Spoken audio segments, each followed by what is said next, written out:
Hello guys, Shri Swami Samarth. आज आपण बनवणार आहे ब्रेड पासून पिझ्झा।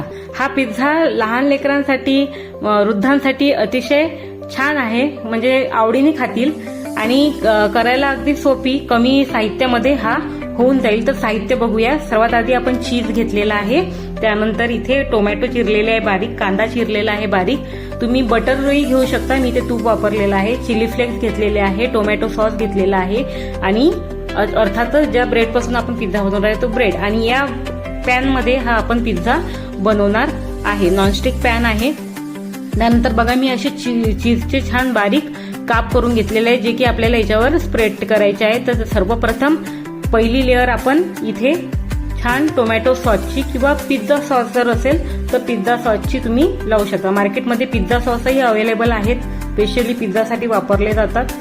आणि ते जर नसेल तर तुम्ही टोमॅटो सॉस वापरू शकता। शक्यतो हा सगळ्यांच्या घरी अवेलेबल असतोच, म्हणून तुम्ही टोमॅटो सॉस सुद्धा इथे वापरू शकता। बघा अशा प्रकारे मी चारी याला लावून घेतल्यानंतर आता जे मी बारीक काप केले होते चीजचे, ते चीजचे काप याच्यावर छान स्प्रेड करत आहे, छान व्यवस्थित त्याची मांडणी करून घेत आहे, जेणेकरून ते छान सगळीकडे वितळून, कारण की चीज ही गरम झाल्यानंतर वितळते। तर हे चारही बाजूला आपल्याला त्याचा टेस्ट आला पाहिजे, त्यासाठी आपण चारही साईडला हे चीजचे तुकडे व्यवस्थित छान पसरवून घेऊया। जे बारीक काप केले होते, तुम्हाला जर काप करून टाकायचे नसेल तर तुम्ही अख्खी स्लाइस सुद्धा टाकू शकता। मी तसाही तयार केलेला एक पिझ्झा आणि हे असे पण। तर त्यानंतर बघा हे टाकल्यानंतर मी इथे जो बारीक चिरून ठेवलेला कांदा होता, तो कांदा आपण याच्यामध्ये ऍड करूया। आता बघा जसं मी चीज सगळीकडे पसरवून ठेवलं होतं, तशाच प्रकारे कांदा सुद्धा आपल्याला तसाच पसरवून घ्यायचा आहे चारी ब्रेडवर। बघा अशा प्रकारे, म्हणजे त्याची सुद्धा टेस्ट आपल्याला येईल, म्हणजे नुसतं कांदा कांदा किंवा नुसतं चीज तुम्हाला लागणार नाही। बघा अशा प्रकारे हे कांदा टाकल्यानंतर आता आपण जे बारीक चिरलेला टोमॅटो होता तो टोमॅटो इथे टाकून घेऊया।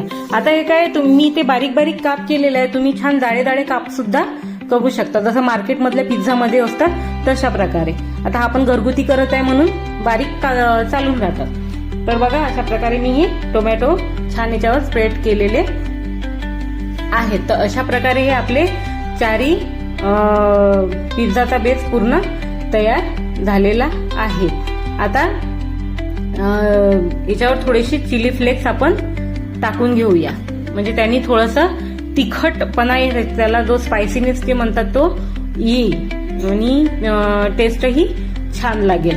तर बघा अशा प्रकारे हे आपले आता पिझ्झा इथे तयार झालेले आहेत। तर आता मी या पॅन मध्ये काय करत आहे, थोडंसं गरम व्हायला ठेवलेलं आहे मी पॅन आधीच।